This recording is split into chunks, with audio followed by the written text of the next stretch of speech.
नमस्कार. खिलार शेतकरी परिवारमध्ये आपल्या सर्वांचं स्वागत आहे. जर चॅनल सबस्क्राईब केला नसेल तर आजच करा आणि आत्ताच करा. ही सांगायची वेळ काय येते, कारण का इथून पुढं भविष्यात खिल्लार दुनियेमध्ये वास्तू स्वरूपात आपण स्वतः जागं झालं पाहिजे.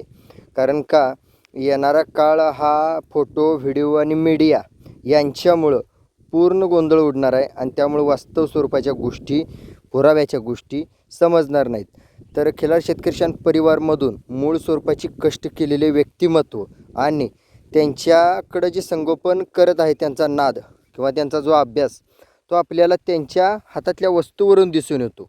मग प्रत्येक जाणकार व्यक्तीच्या हातात जी काही वस्तू आहे किंवा जो खिलार आहे, तर त्या खिलारच्या पाऱ्यावरून, नजरेवरून, तोंडाशिंगावरून, आकारावरून, चालीवरून, गळा, कांबळ म्हणा, स्वरूप, या सगळ्या गोष्टीवरून तर त्या जुन्या प्रत्येक व्यक्तिमत्वाची पारख ही समजून येते.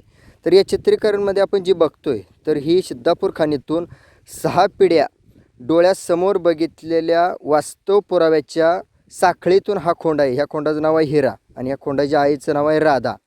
तर राधागाईची जी वंशावळ आहे ते वाडेगावमध्ये पूर्वी जी खिल्लार बैल होऊन गेली प्रदर्शनामध्ये नामांकित, अशा बैलांच्या वंशातून या हिराची आई आहे. आणि वडिलाचा विषय घेतला तर वडील हा सिद्धापूर खाणीतून आहे आणि सिद्धापूर खाणीतल्या जवळपास 6 पिढ्या म्हणजे आई, वडील या दोघांच्या माहितीसोबत हा खोंड आहे.